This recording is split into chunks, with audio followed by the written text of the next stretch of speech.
ఈ వీడియోలో మనం కొన్ని కామన్ ఎర్రర్స్ అంటే మనం ఇంగ్లీష్లో మాట్లాడేటప్పుడు మనకు తెలియకుండానే చేసేటువంటి కొన్ని మిస్టేక్స్ ఉన్నాయి. సో వాటికి సంబంధించి కొన్ని సెంటెన్సెస్ మనం ఈ వీడియోలో డిస్కస్ చేద్దాం. వీడియోని చివరి వరకు చూడండి.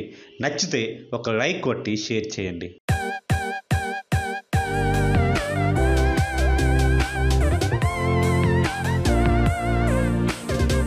ఫస్ట్ వన్, అందరూ సంతోషంగా ఉన్నారు అని ఇంగ్లీష్లో చెప్పాలి. ఎలా చెప్తాం? నేను అంటాను ఎవ్రీబడి ఆర్ హ్యాపీ అన్నాను. అది రైటేనా అంటే మీరు ఖచ్చితంగా చెప్పాలి ఏంటంటే అది రాంగ్. ఎందుకంటే ఎవ్రీబడి, సంబడి, ఎనీబడి, నోబడి ఇలాంటి వర్డ్స్ అనేవి ఇవి సింగులర్స్ అనమాట, ప్లూరల్స్ కాదు. ఎవ్రీబడి అనేది మనం ఎక్కువ మంది గురించి మాట్లాడేటప్పుడు యూజ్ చేయాల్సినటువంటి వర్డే, కానీ దీని పక్కన మనం సింగులర్ వర్బ్ను మాత్రమే యూజ్ చేయాలి. అయితే మరి కరెక్ట్ సెంటెన్స్ ఏంటి అని మనం గమనిస్తే ఎవ్రీబడి ఈజ్ హ్యాపీ అనేది రైట్ అనమాట. ఎవ్రీబడి ఆర్ హ్యాపీ అనేది wrong. Second one, I will explain you the problem. ఇది రైటా రాంగా అంటే ఖచ్చితంగా మనం చెప్పొచ్చు అది రాంగే. ఎందుకంటే ఇప్పుడు మనం చూద్దాం ఒకసారి.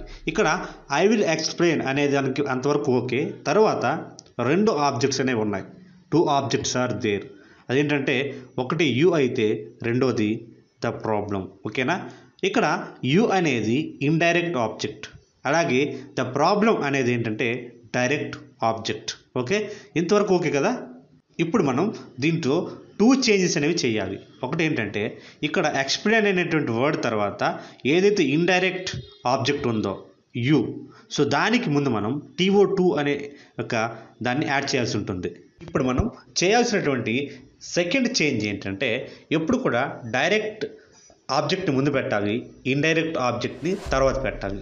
సో అలా చేసిన తర్వాత ద కరెక్ట్ సెంటెన్స్ ఏంటంటే I will explain the problem to you. ఓకేనా? I will explain the problem to you అని వస్తుంది. థర్డ్ వన్, నేను వచ్చే సంవత్సరం కెనడాలో చదువుకునేటువంటి అవకాశం ఉంది అని ఇంగ్లీష్లో చెప్పాలి. అప్పుడు నేనేమన్నానంటే I have the possibility to study in Canada next year. ఈ సెంటెన్స్ కరెక్టేనా అంటే తప్పకుండా మనం చెప్పవచ్చు ఏంటంటే అది కరెక్ట్ కాదు. ఎందుకు కరెక్ట్ కాదు అనే విషయాన్ని మనం గమనిస్తే ఎప్పుడు కూడా మనం HAVE హ్యావ్ అనేటువంటి యొక్క హెల్పింగ్ వెబ్తో మనం ఆపర్చునిటీ అనే దాన్ని యూజ్ చేయాలి, కానీ పాసిబిలిటీ అనే దాన్ని మనం యూజ్ చేయకూడదు. అంటే ఆపర్చునిటీ అనే వర్డ్ని యూజ్ చేయాలి, కానీ పాసిబిలిటీ అనే వర్డ్ని మనం యూజ్ చేయకూడదు. సో ఇప్పుడు మనం ఆ చేంజ్ చేస్తే the correct sentence is I have the opportunity to study in Canada next year. అయితే మీకు ఇక్కడ ఒక డౌట్ రావచ్చు ఏంటంటే పాసిబిలిటీ మరి ఎక్కడ యూజ్ చేయాలి అని చెప్పి. సో దానికి కూడా చిన్న క్లారిఫికేషన్ ఇస్తాను. ఈ యొక్క పాసిబిలిటీ అనే దాన్ని ఎక్కువ మనం ఎక్కడ యూజ్ చేయాలంటే దేర్ ఈజ్ తర్వాత దేర్ ఈజ్ పాసిబిలిటీ అని చెప్పి అలా యూజ్ చేయాలి, కానీ ఎప్పుడు కూడా హ్యావ్ తర్వాత పాసిబిలిటీని యూజ్ చేయకూడదు. ఆపర్చునిటీ అనేటువంటి వర్డ్ని యూజ్ చేయాలి. సో దీనికి కూడా ఒక ఎగ్జాంపుల్ మనం చూస్తే there is a possibility I may study in Canada next year అని చెప్పి చెప్పొచ్చు. అంతేగాని ఈ విధంగా ఎలా అంటే I have the possibility to study in Canada next year అని చెప్పకూడదు. ఓకేనా? ఫోర్త్ వన్, ఆమెకు టమాటోస్ ఇష్టం ఉండదు అని నేను అనుకుంటున్నాను అని ఇంగ్లీష్లో చెప్పాలి. ఎలా చెప్తాం? I think she doesn't like tomatoes. ఇది కరెక్టేనా అంటే అబ్సల్యూట్లీ నాట్, అది కరెక్ట్ కాదు. మరి what is the right way to సే అంటే కరెక్ట్గా చెప్పాలంటే ఏం చేయాలి అంటే ఇక్కడ మనం గమనిస్తే ఒక స్పెసిఫిక్ గ్రామర్ రూల్ అంటూ ఏమీ లేదు. అంటే గ్రామర్ పరంగా ఇలాగే చెప్పాలని చెప్పి రూల్ ఏమీ లేదు. కాకపోతే ఒక కామన్ వే టు సే అంటే ఒక కామన్ వే ఉంది. అదేంటంటే I don't think she like tomatoes. I don't think she like tomatoes అంటే ఇలా చెప్పడం కరెక్ట్, కానీ ఐ థింక్ అని చెప్పి అనకూడదు. ఐ డోంట్ థింక్ అనడం మంచిది. ఓకేనా? Fifth one, if I will see John letter I will give him the message. అంటే నేను జాన్ని కానీ తర్వాత చూసినట్టయితే ఈ యొక్క సమాచారాన్ని నేను అతనికి అందిస్తాను అని తెలుగులో అర్థం. అయితే ఈ సెంటెన్స్ రైటేనా అంటే రైట్ కాదు, ఇది కూడా రాంగే. ఎందుకంటే ఇక్కడ రెండు సెంటెన్సెస్ కూడా ఈ టూ సెంటెన్సెస్ కూడా ఫ్యూచర్ టెన్స్లోనే ఉన్నాయి. కాకపోతే ఎప్పుడు కూడా ఫస్ట్ సెంటెన్స్ మాత్రము కండిషనల్ ఫామ్ అయినటువంటి ఇఫ్తోనే స్టార్ట్ అవ్వాలి.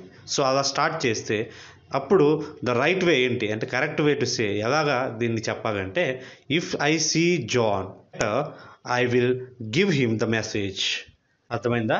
అంటే if I see John letter I will give him the message, ఈ విధంగా చెప్పాలి కానీ మనం ముందుగా చెప్పుకున్నట్టు డైరెక్ట్గా చెప్పకూడదు.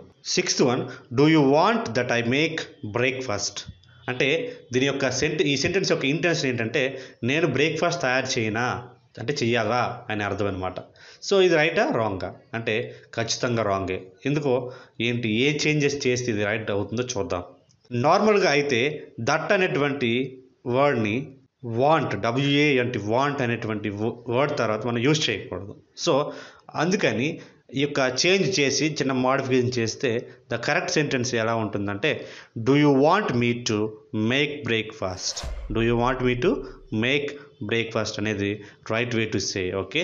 7th one, I am thinking to buy a new car. నేను ఒక కొత్త కార్ని కొనాలని చెప్పి అనుకుంటున్నాను. సో ఈ సెంటెన్స్ రైట్ ఆర్ రాంగ్ అంటే రాంగ్. మరి ఎలా రైట్ వే ఏంటి చూద్దాం. ఇక్కడ దానికంటే ముందు ఎందుకు రాంగ్ అయిందంటే 2+ ఇన్ఫినిటివ్ వర్బ్ అనేది థింక్ అనే వర్డ్ తర్వాత యూజ్ చేయకూడదు. ఓకే.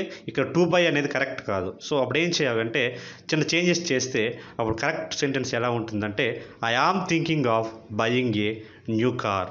అంటే నేను ఒక కొత్త కారు కొనాలని అనుకుంటున్నాను అని అర్థం వస్తుంది. సో అలాగైనా అని అనొచ్చు, లేకపోతే I am thinking about buying a new car అంటే నేను ఒక కొత్త కారు కొనడం గురించి కొనాలని ఆలోచిస్తున్నాను అని అర్థం వస్తుంది అనమాట. Okay. 8th one, hour house is near to the beach. అంటే మా ఇల్లు బీచ్కి దగ్గరలోనే ఉంటుంది. సో ఈ సెంటెన్స్ రైట్ ఆర్ రాంగ్ అంటే అబ్సల్యూట్లీ రాంగ్. సరే, మరి రైట్ వే ఏంటో చూసే ముందు ఎందుకు రాంగ్ అయిందో చూద్దాం.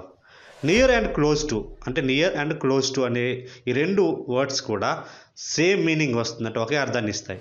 బట్ ఎప్పుడు కూడా మనం నియర్ అనే వర్డ్ తర్వాత TO2ని యూజ్ చేయకూడదు. సో ఈ చిన్న చేంజ్ చేసిన తర్వాత ద కరెక్ట్ సెంటెన్స్ ఈజ్ అంటే రెండు రకాలుగా చెప్పొచ్చు. ఒకటి our house is near the beach అని అనొచ్చు, లేకపోతే or our house is close to the beach అని చెప్పొచ్చు.